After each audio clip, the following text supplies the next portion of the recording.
pinagkasundo ni Kristo. Ang Diyos at mga tao, kaya't napatawad tayo. Alleluia, Alleluia, Alleluia,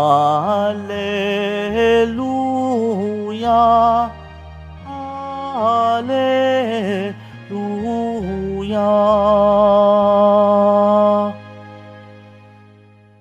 Sumainyo ang Panginoon. At sumayo rin. Ang mabuting balita ng Panginoon ayon kay San Mateo. Papuri sa iyo, Panginoon. Noong panahong iyon, sumakay si Jesus sa bangka, tumawid sa kabilang ibayo at tumuloy sa sariling bayan. Pagdating niya roon, dinila sa kanya ng ilang katao ang isang paralitikong nakaratay sa kanyang higaan. Nang makita ni Jesus kung gaano kalaki ang kanilang pananalig, sinabi niya sa paralitiko, "Anak, lakasan mo ang iyong loob. Pinatatawad ka na sa iyong mga kasalanan." Isinaloob ng ilang eskribang naroon, nilalapastangan ng taong ito ang Diyos. Ngunit, batid ni Jesus ang kanilang iniisip, kaya't sinabi niya, "Bakit kayo nag-iisip ng ganyan? Alin ba ang mas madali? Ang sabihin ipinatatawad na ang mga kasalanan mo, o ang sabihin tumindig ka at lumakad? Patutunayan ko sa inyo na dito sa lupa, ang anak ng tao'y may kapangyarihang magpatawad ng mga kasalanan." At sinabi niya sa paralitiko, "Tumindig ka, dalhin mo ang iyong higaan at umuwi ka." Tumindig nga ang lalaki at umuwi. Nang makita ito ng mga tao, sila'y natakot at nagpuri sa Diyos na nagbigay ng ganitong kapangyarihan sa mga tao. Ang mabuting balita ng Panginoon. Pinupuri ka namin, Panginoong Jesucristo. Magsiupo muna ang lahat.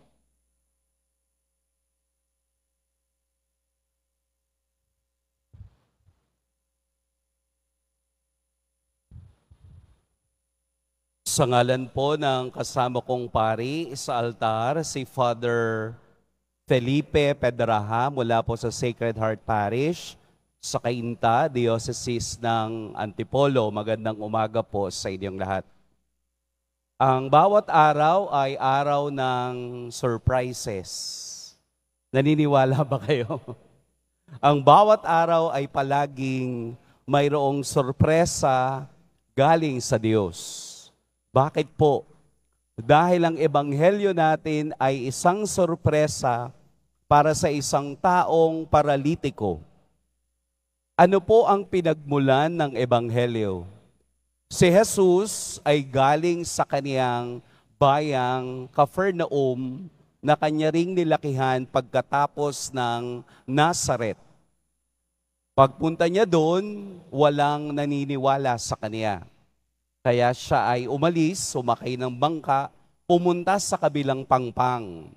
At pagpunta niya doon, mayroon nang naghihintay na isang paralitikong naniniwala na kaniyang pagagalingin.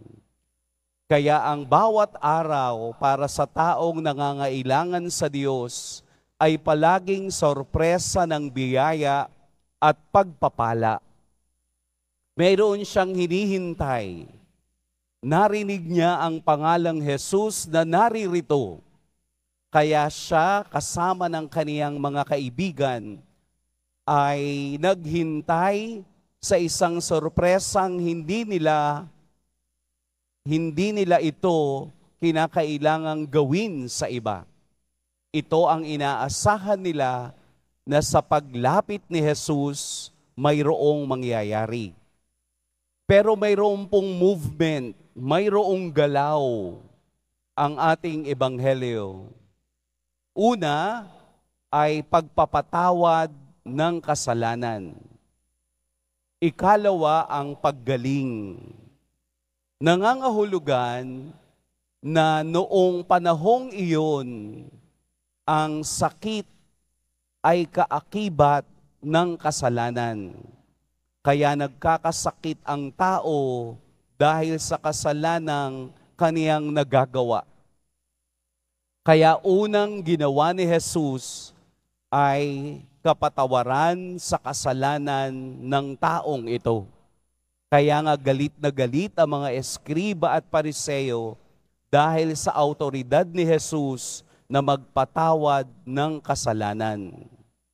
Kaya sa pagpapatawad, doon pumapasok ang healing, doon pumapasok ang paggaling ng tao sa kaniyang sakit. Lumalabas na ang pagbibiyaya ng Diyos na kagalingan ay matatanggap lang ng tao kung siya ay nagpapatawad o siya ay humihingi ng tawad sa kaniyang mga kasalanan. Dahil ang sakit ang nagpapabigat ng kaniyang katawan, kailangang gumaling ang kaniyang kaluluwa. Kaya nga po tayo ay tinuturuan ng simbahan, binibigyan ng simbahan ng pagkakataong laging malinis ang ating kaluluwa sa pamamagitan ng sakramento ng pangungumpisal. Lilinisin natin muna ang kaluluwa upang susunod nito ay ang ating katawan. Ang bigat na nararamdaman natin sa ating katawan ay dala ng kapabayaan at dala ng kasalanang ating nagagawa. Kung nahihirapan na ang katawan, huwag nating pahirapan ang ating kaluluwa.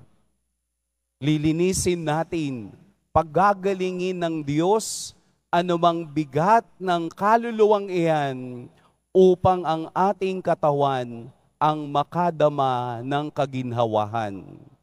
Dahil ang pagpapatawad ng Diyos sa ating kasalanan ay sorpresa sa mga taong bukas at humihingi nito. Kaya tayong lahat na humihingi sa Diyos ay hindi lang hihingi ng bagay na nakagiginhawa sa ating katawan.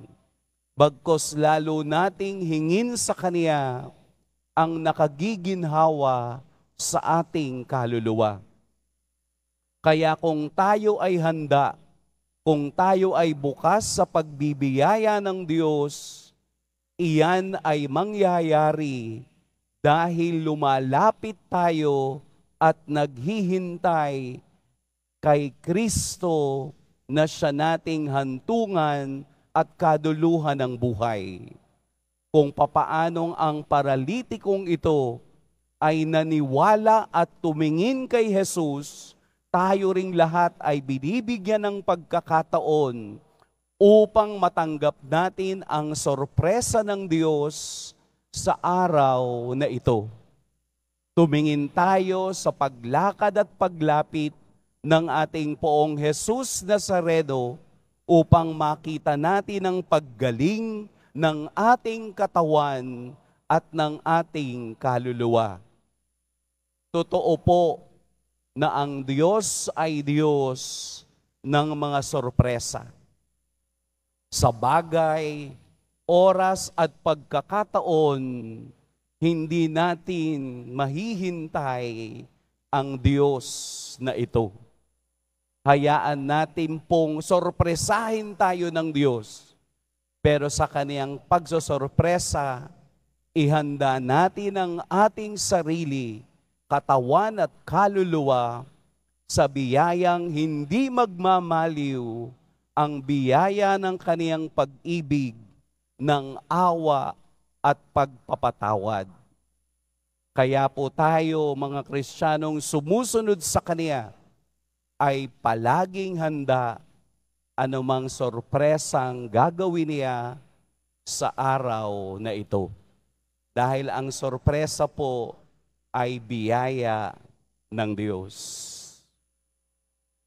Maikwento ko lang po, katulad ngayong araw, si Father Felipe Pedraha ay sorpresa sa akin. Dito lang po kami muling nagkita pagkatapos ng mahabang panahon na ako ay sakristan sa aming parokya. Siguro nagtataka si Father Felipe Pedraha, pari na pala ako. Dahil sa tagal ng panahong hindi namin pagkikita, it's a blessing and a grace na sa ganitong pagkakataon, sa banal na altar ng Diyos, palaging may magandang sorpresa ang Diyos. Sinong naghihintay ng sorpresa ng Diyos ngayong umaga? Claim it. Mangyayari kung tayo'y naghihintay sa Diyos sa araw-araw ng ating buhay. Pagpalain tayo ng poong may kapal.